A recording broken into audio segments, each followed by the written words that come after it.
24th of September, Media Center of Ukraine continues its work. My name is Svetlana Nichiparenko, and we are preparing for the fifth summit of the International Crimea Platform, the perspective of the Crimea Platform Expert Network on key international security issues, the rule of law amid Russian aggression, and the steps the United Nations should take toward the deoccupation of Crimea. The participants, Stepan, Yakimiak, Captain First Rank, retired expert at the Center for Defense Strategies, member for the CPEN security track, Daryna Pidhorna, legal expert at the Regional Center for Human Rights, member of the CPEN working group on humanitarian policy, Eskender, Bariiev, chairman of the board at the Crimean Tatar Resource Center, member of the Mejlis of the Crimean Tatar people, coordinator of the CPEN working group on restoration of the rights of indigenous people of Ukraine, and Yevhen Khlobystov, Dean of the Faculty of Natural Sciences at the National University of Kyiv-Mohyla Academy, coordinator of the CPEN Working Group on Ecology and Economics. Eskender will join us later, and we will start discussion. We will be talking about different aspects of this question, about the return of Tatar, the occupation of Crimea. I would like to first start with the widest topic.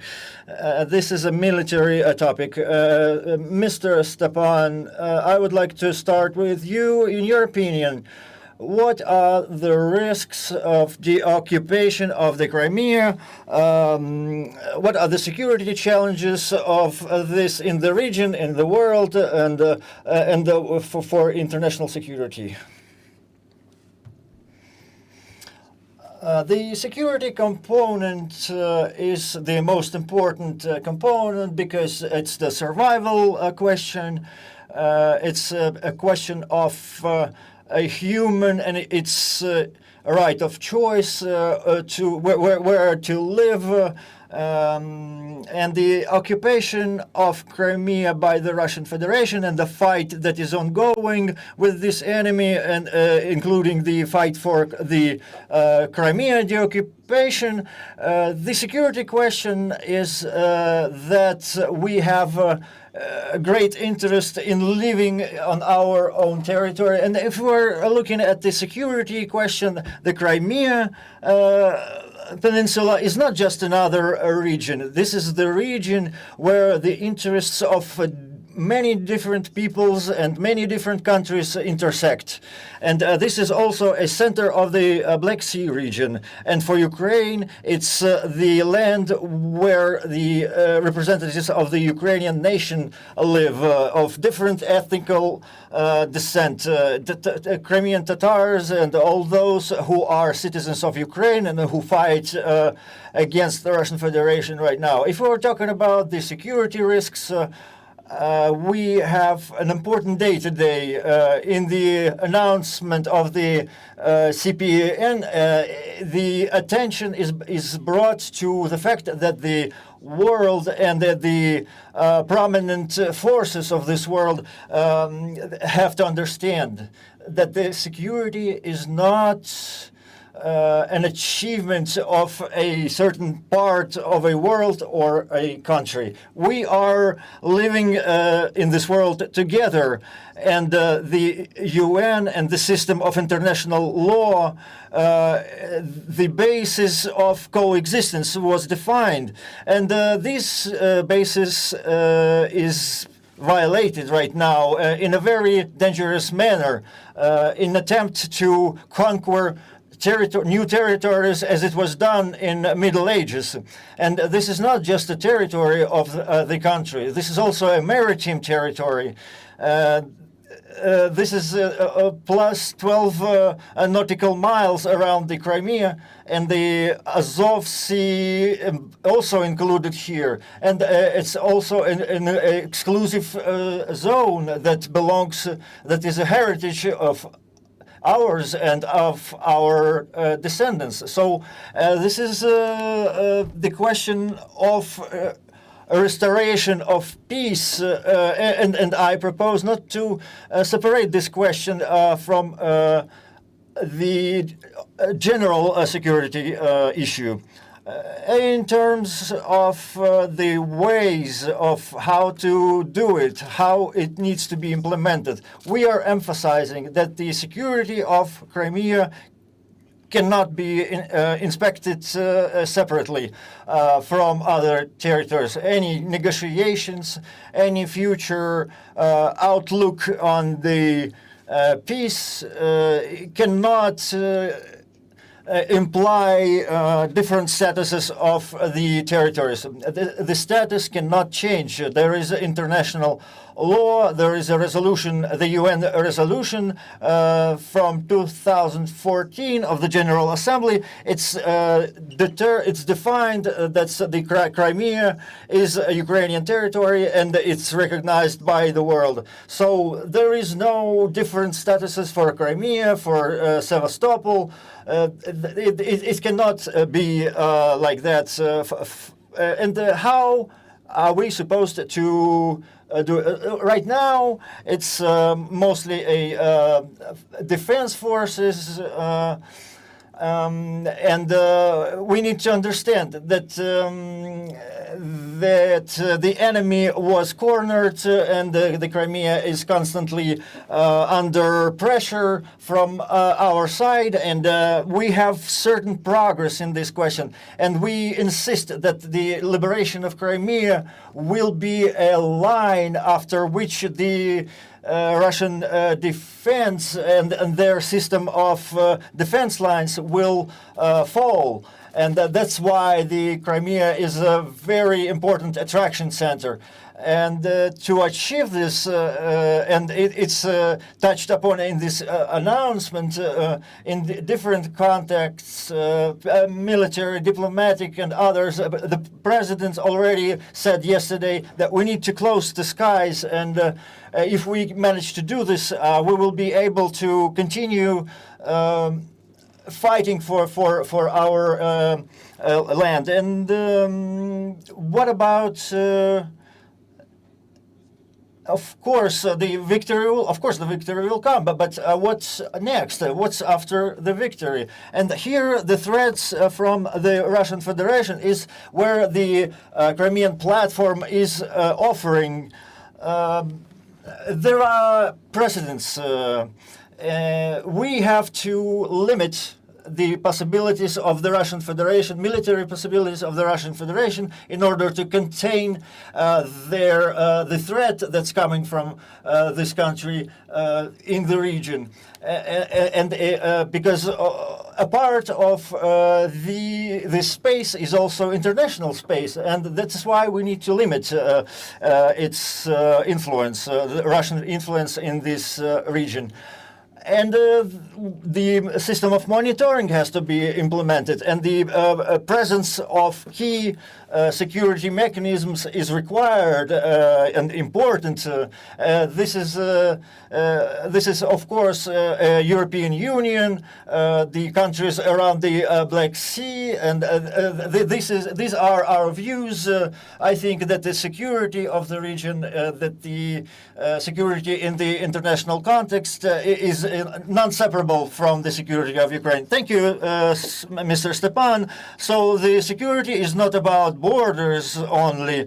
It's not about lands, but also about people. And first and foremost, it's about people. So that's where I would like to talk about the representatives of the Crimean Tatars that are persecuted starting the occupation of Crimea. And if we look into the history, many hundreds of dozens of years, and what is happening on that territory, and are there any chances to restore the human rights on this territory and to protect the rights who are already captives of Kremlin? I would like to remind, first of all, that the geopolitician Mark Ender, he said, who controls the Eastern Europe, this is who rules the heart of the Earth, and the biggest continent, the one who owns Eurasia, owns the world. That's why the fight in this region is constant, and as Zbigniew Brzezinski talked about this in his book too. And in this context, the Crimean Tatars and the Ukrainian as a whole, we found ourselves on this territory, and we found ourselves in the midst of constant wars. So the Crimean Tatars that live there and who had their own state and that are the indigenous people of Ukraine and are the minority in their own land because of the imperial policy of the Russia. Because those politics led to the genocidal policy that continues to this day, starting the 1944.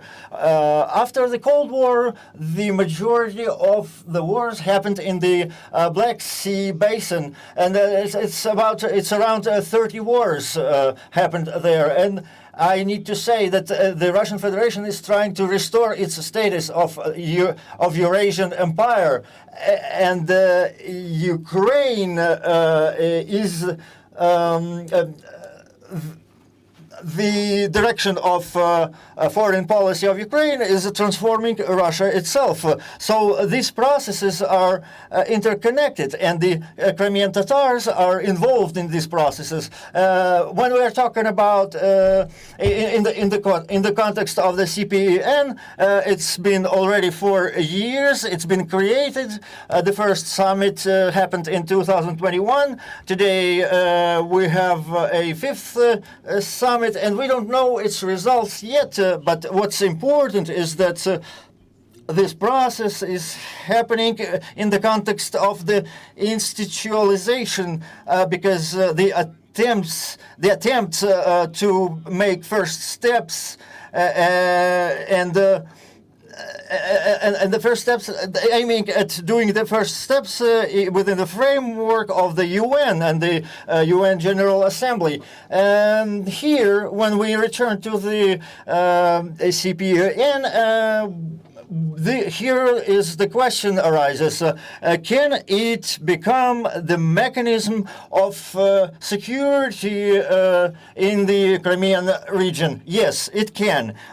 Can it be a defender or protector of the structure, or can it be a platform for restoration of sovereignty of the temporarily occupied territory? Yes, it can.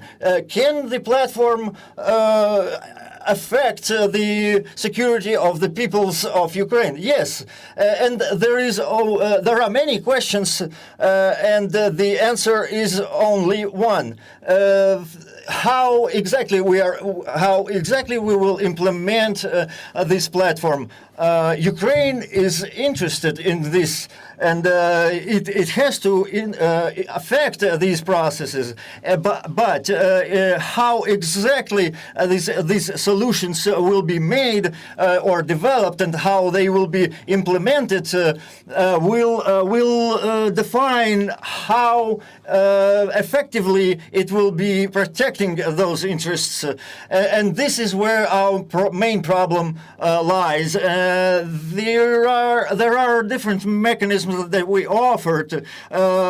We could institutionalize all dimensions of the Crimean platform in order to affect more these processes. And when we return to the processes of what's happening in the Crimea, it's 292 political captives are in Crimea, 165 are Crimean Tatars. And when the president of Ukraine is saying that during the negotiations for liberation the Russians are saying that they don't want to talk about, among other things, that they don't want to talk about Crimean Tatars. So what does it say? Tell us. The Russian Federation is trying to displace the representatives of the authentic peoples from Crimea. And when we are talking about the political captives in Crimea, and when the Russians are deporting the Crimean Tatars from the Crimea, they're not talking about deporting them to Ukraine. So the problem when returning Crimean Tatars are returning to Crimea, how can they affect or facilitate this process? The countries that are taking part in this platform, they are taking part in the development of the humanitarian plan of the UN regarding the inhabitants of the Crimea or the representatives of indigenous peoples. And when Ukraine can support the local initiatives of the local peoples in Crimea, that's where the day after tomorrow we will be talking about this during the General Assembly of the UN. That's where we will be talking about it, and it's being supported very actively by the UN. And our task is to demonstrate that Ukraine is as a country that is suffering from the aggression has to become a locomotive or an initiator of these processes, and however the approach should be collective. That's how we could perceive different initiatives that come from different bodies, from the country, from the government, from different organizations. It could be perceived as a collective decisions and actions in order to restore the territorial integrity of Ukraine. Thank you, Mr. Eskender. I would like to touch upon another question, the ecology. Mr. Yevhen, the militarization of Crimea creates certain threats for the environment, not only of Ukraine, but the whole Europe. What is going on there? How can we counteract? Thank you. I would like to say that today we are having an emerging block of problems connected to the environment, because today Crimea is a military economy, which a typical military economy that's disregarding all other aspects of life is focusing on the military production.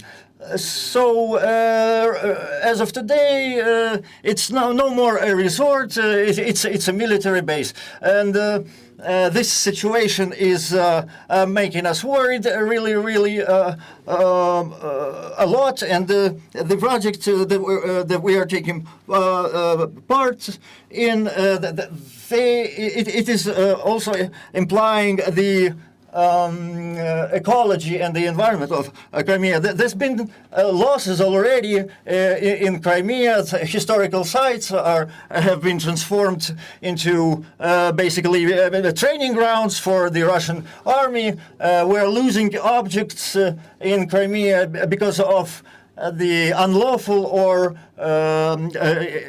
building construction of facilities, and a lot of monuments have been lost, and we understand that the reintegration of Crimea after its deoccupation is a huge ecological and educational task. And we need to understand that the competence of the people who will be taking care of the reintegration of Crimea to Ukraine is really important to prepare the specialists, the professionals now, in order for our government workers had the necessary knowledge to make efficient decisions. And we need to work on this question and to actively prepare a future generation of people who will be taking care of the reintegration of Crimea and restoration of environments and control of the adjacent territories. And the expert vision has to be provided for different scenarios and cases. Thank you, Mr. Yevhen. Ms. Daryna, let's take a look at all these issues or crimes that the Russian Federation is committing in Crimea from the point of view of the international law. What does the international community is capable of in this regard? Thank you for your question. Yes, it could seem that it's easy, but it's not. Because what we see right now in the sphere of the international law, our international partners are forgetting the situation of Crimea. They constantly forget that this situation started not in 2022 but in 2014. And all those people that